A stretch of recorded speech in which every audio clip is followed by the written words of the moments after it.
Welcome back to Video Game News. This is September the 19th, so let's get to it, shall we? Music today choice is from Vanilla Street Fighter 5. So with that said, first up we're looking at a couple of deals going on Nintendo eShop right now. Some great deals. So, first up, some of the deals going on. You've got Monster Hunter Rise, also including Sunbreak expansion for $49.99. Not a bad deal at all, given it also includes the expansion. Also, you have Doom Eternal Deluxe Edition for $29.69. Also, Sonic Colors Digital Deluxe Edition is on sale for $26.99. Also, No More Heroes 3 is on sale for $29.99. Also, Persona 5 Strikers is on sale for $23.99. Diablo 2, basically remastered more or less, is what's supposed to be. Or resurrected, whatever you want to call it. But it's on sale for $19.99. Also, Dragon Ball Fighters Edition, which is normally like $90 or so, is on sale for $14.24. Also, on sale is Disco Elysium, the final cut, for $19.99. Definitely worth it, and I highly recommend checking out Disco Elysium. Also, the Tony Hawk remasters, or remakes really, is on sale for $25 even, weirdly enough. Also, Star Wars Knights of the Old Republic 2 is on sale for $12.74. I recommend it. Great game. Also, Capcom Fighting Collection is on sale for $29.99. Also on sale is Puyo Puyo Tetris 2 for $17.99. Also, Shovel Knight Treasure Trove, which it basically includes everything, for $25.99. Also, Neon White, which is a very interesting looking game, is on sale for $19.99. Hades is on sale for $14.99. Also, Monster Hunter Stories 2 for $29.99. Kingdom Hearts Melody of Memory, which is the only one that's not a cloud version, for $29.99. And that is it for actually a few more things. Also, Doom 64 is on sale for $1.99. Also, Capcom Arcade Stadium Pack 1, 2, and 3. So it's complete everything from the original Capcom Arcade Stadium for $19.99, more than worth the price. Also, Fatal Frame Maiden of Blackwater is on sale for $29.99. And last is the Klonoa Collection is on sale for $29.99. More than worth it. Now, let's look at a few things of the recent Nintendo Direct that came out. I'm not looking at everything, just really the main things for me personally. First up, well, of a few different things, non-specific or first thing I wrote down is the fact got a trailer for new upcoming game from Square, Octopath Traveler 2. Haven't played the original, but I've heard nothing but positive things about it.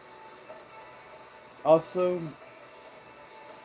Fae Farm, basically another Harvest Moon type game or Stardew Valley. Really has influenced an entire subgenre of gaming now. And weirdly enough, there's quite a few different style clones and stuff each with sort of their own little spin on the formula. Next, I have down is, of course, for some strange reason, I will never get, though I played the original, only currently have the third game, but is interesting. It has been officially shown brief glimpses of now Pikmin 4.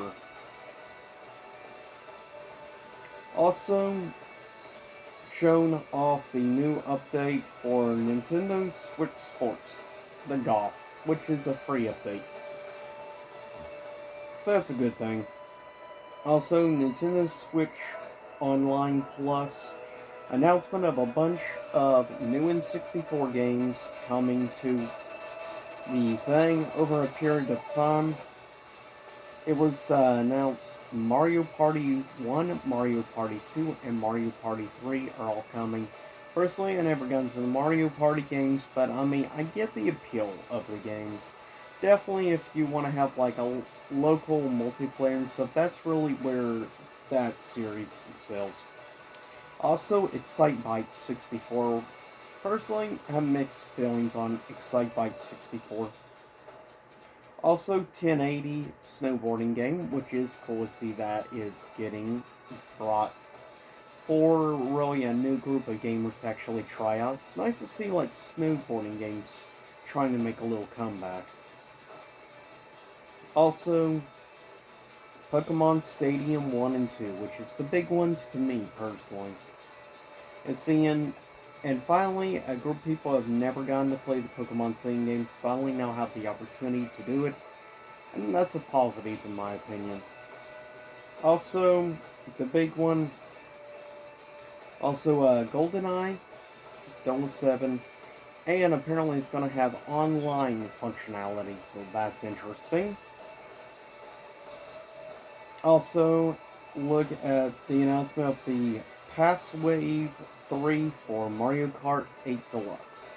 They're going to keep releasing stuff on Mario Kart 8 just because it keeps selling. That's the only reason they continue doing it. So people who complain and say, what about a new Mario Kart game? It's people that are buying it are the reason why you're not getting a new game. That's exactly why.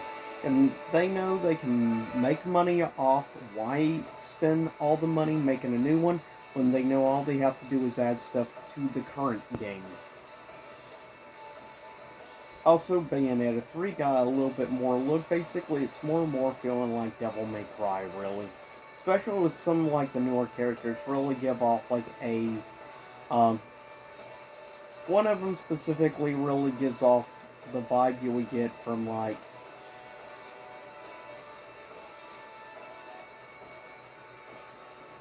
well, other characters from the Devil May Cry universe, rather than Dante.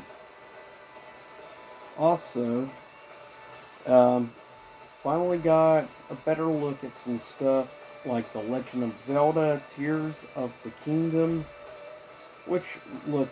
Tears of the Kingdom, which looks interesting.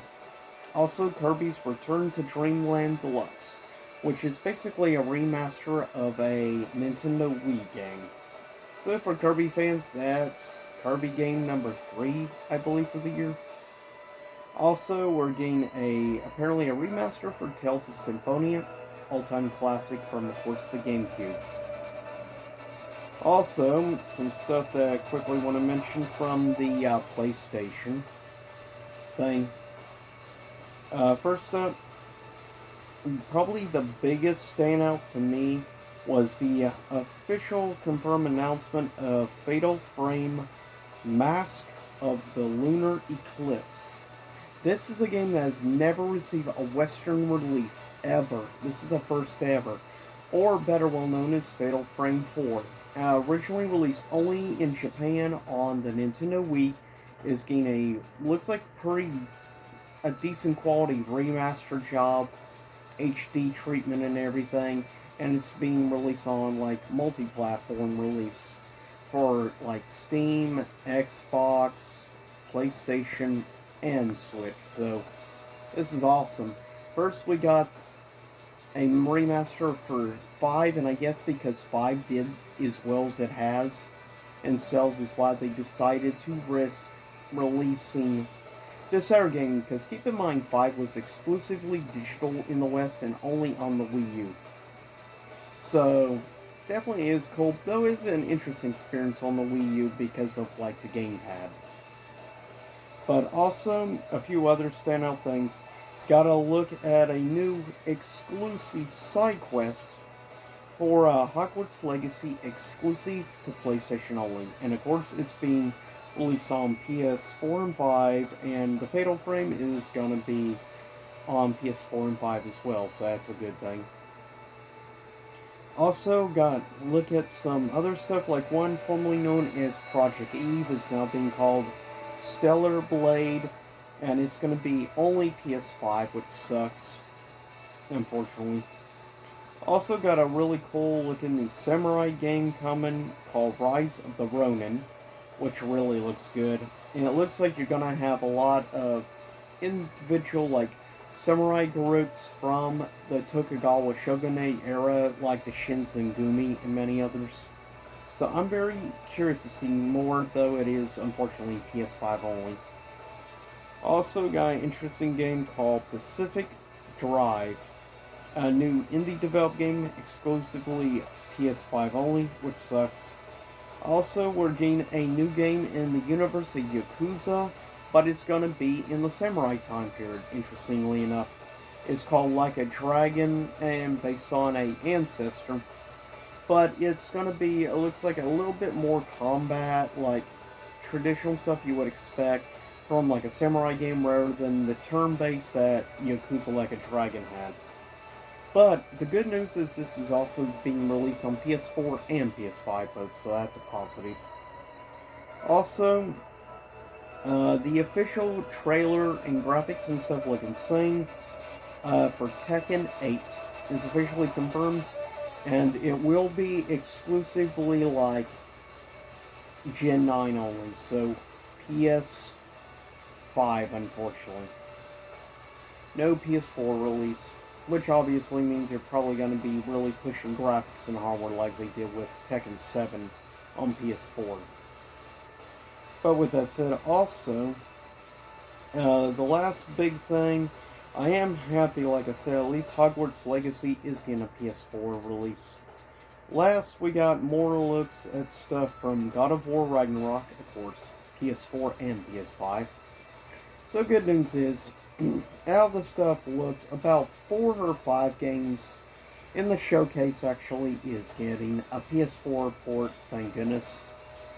Because it's still freaking hard to get a hold of a 5, no matter what. It's absurd. It's been almost 2 years and it's still almost impossible.